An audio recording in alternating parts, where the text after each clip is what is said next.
In the late 1800s, deep in Central Africa, an entire nation became the private property of one man. Not an empire, not a government. One man. And under his rule, millions would suffer through forced labor, starvation, executions, mutilation, and terror so brutal that even some Europeans struggled to believe it was real. Communities disappeared. Families were destroyed. Hands were cut off as punishment. And for decades, much of the world barely spoke about it. This was the Congo Free State, the empire of King Leopold II. By the late 19th century, Europe was obsessed with empire. Britain controlled massive territories across the globe. France expanded through Africa and Asia. Germany was rising.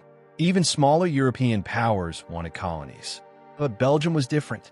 It was small, young, and politically weak compared to its neighbors. Its king, Leopold II, hated that. Leopold believed colonies meant power, wealth, prestige, and he became obsessed with acquiring territory overseas. There was only one problem. The Belgian government wasn't interested. Many politicians believed colonies were expensive and dangerous. But Leopold refused to let go of the dream.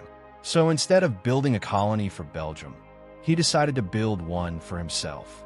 In the 1880s, European nations began carving Africa apart. Historians would later call it the Scramble for Africa. Borders were drawn in European meeting rooms with almost no regard for the people already living there. At the center of this race was Central Africa, especially the Congo Basin, a massive region filled with rivers, forest, ivory, and eventually rubber. Leopold saw opportunity, but he knew Europe would never openly support naked conquest. So he created a different image. He portrayed himself as a humanitarian, a civilized ruler bringing Christianity, trade, and progress to Africa. Publicly, he spoke about ending slavery and helping Africans. Privately, he was building one of the most ruthless extraction systems in modern history. In 1884, European leaders gathered in Germany for the Berlin Conference. Its purpose was simple: divide Africa, avoid war between European powers, and legitimize colonial expansion. Leopold arrived prepared, using diplomacy, manipulation, and carefully crafted propaganda. He convinced European leaders that he should control the Congo region, not Belgium, him, personally. The territory became known as the Congo Free State. But there was nothing free about it. Leopold now controlled a territory over 70 times larger than Belgium itself. And almost immediately, the exploitation began. At first, ivory brought enormous profits. But then the world changed. The invention of bicycles, electrical wiring, and eventually automobiles created a massive global demand for rubber. And the Congo was filled with rubber vines.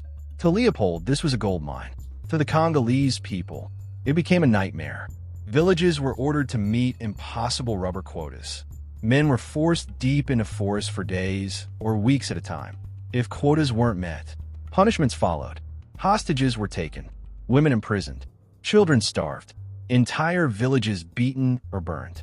And enforcing this system was a brutal colonial army called the Force Publique, a military force made up of European officers and African soldiers under Leopold's command.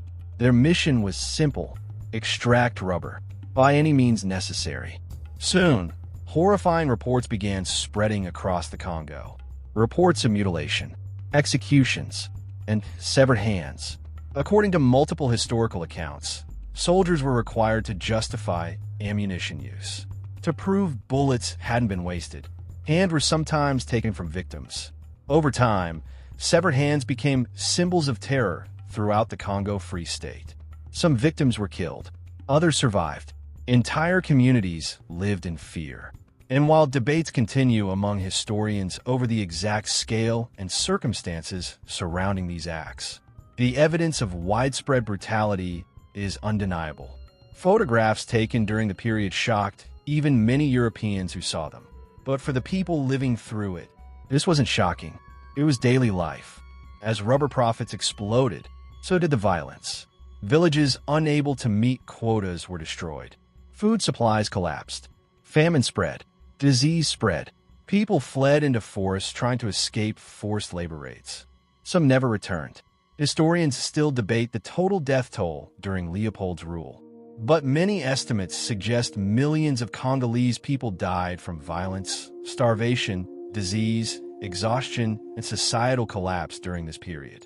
An entire region was transformed into an extraction machine. And far away in Europe, Leopold grew enormously wealthy.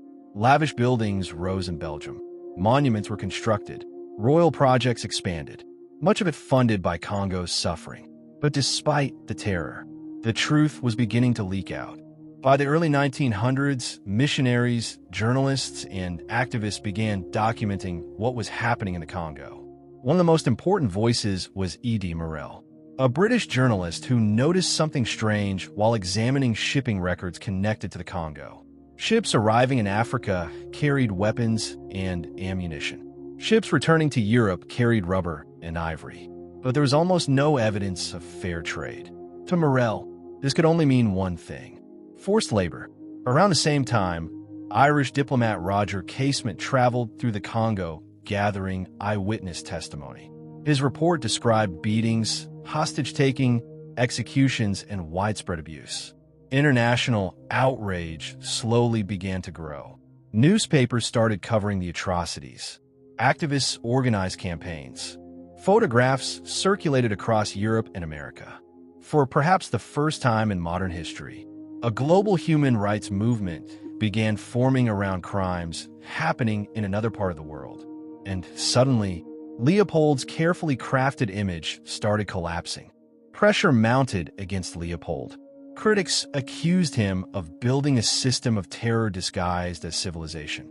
Defenders claimed the stories were exaggerated, but the evidence kept growing.